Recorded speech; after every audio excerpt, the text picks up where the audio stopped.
But now we'll go to the last images. I'm going to skip all that, and we'll just go to, image, sorry.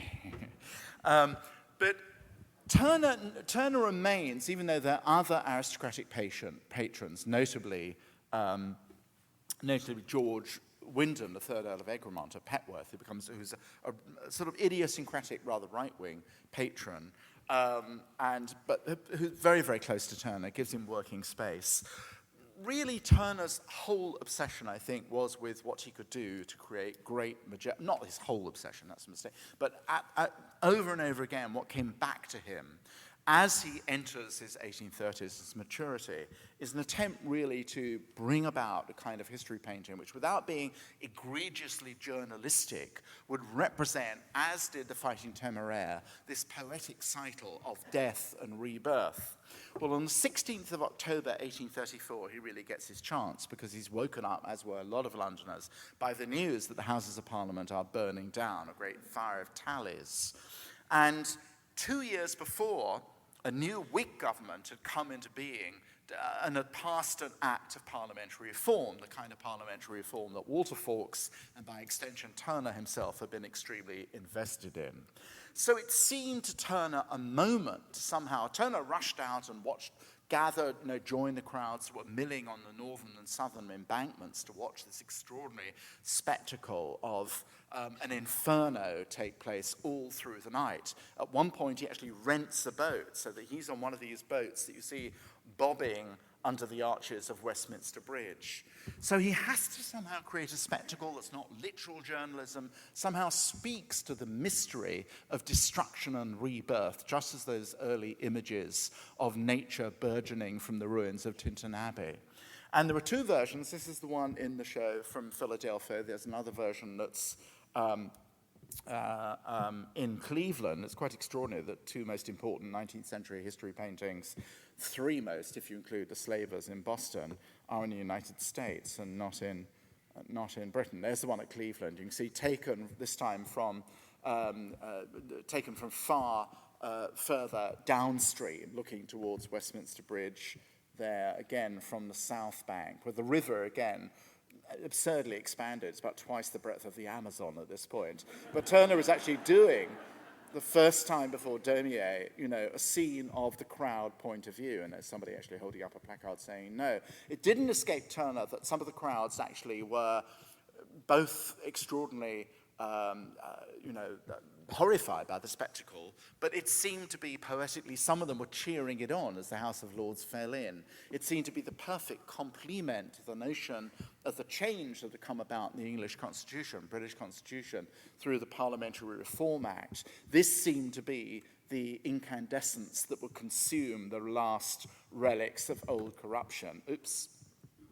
But what has Turner done? Well, he's done something again that may or may not work. What we have here is a kind of vision of what British history painting could be. One has to say immediately, of course, that Turner has no students who could manage this kind of thing. The Westminster Bridge looks nothing remotely like Westminster Bridge looked then or now at any other time. It's a kind of scene from a Gothic fairy tale. These walls seem more like alabaster than limestone. And at the end, the northern side of the bridge has simply kind of melted into kind of, molten metal almost. It simply drops into the stream. There you can see, amazingly, a tiny bit of St. Stephen's Chapel, but also the Chapel of St. Margaret, which actually miraculously did survive the fire.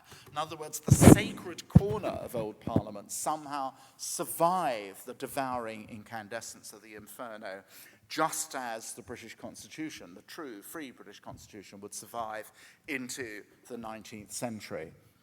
So I want to really stop there by saying that in some sense, great history painting, it's right, that we think of Turner as the first modernist, probably wrong that we think of him as the first impressionist.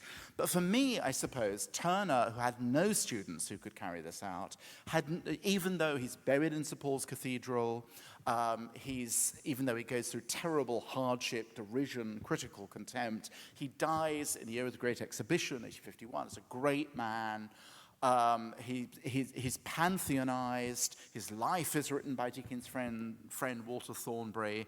He goes through a kind of period being thought of as a slight eccentricity in British art. Queen Victoria, that most distinguished of art critics, when asked what she thought of Turner, simply said, "He was quite mad."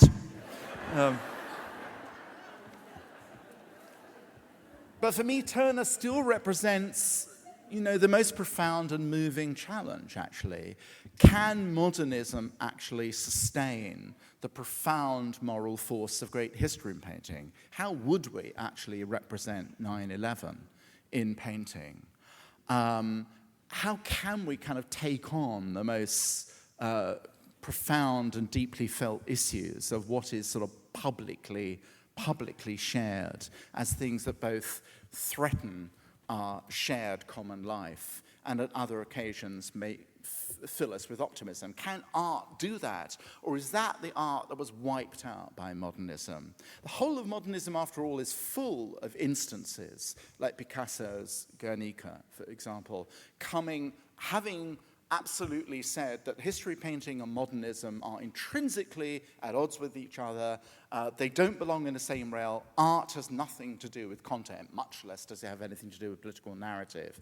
And moments when the greatest of modernists nonetheless are drawn back in the spirit of traditional art to want to register some representation of epic tragedy. Turner, I think, had no doubt that ultimately this was one important part of the role of what he wanted British art to be. He wouldn't have had much joy, I think, from looking, had he lived till 1900, looking back on his posterity. I love, actually, and I'm going to finish with this, when his great friend Charles Eastlake, who presides over the National Gallery, and it was a great figure in attempting to raise the canon of taste and who had to look after with the difficult John Ruskin the nature of Turner's bequest. When Eastlake himself became a full fellow of the Royal Academy, Turner was very happy for him and said, "Well, now, my dear Charles, you're truly a fellow labourer in the field," and added the phrase, "England expects every man to do his duty." And that was the phrase that Nelson, the stricken Nelson, subsequently stricken Nelson, had run up the mast of victory before the Battle of Trafalgar in Semaphore. England expects every man to do his duty.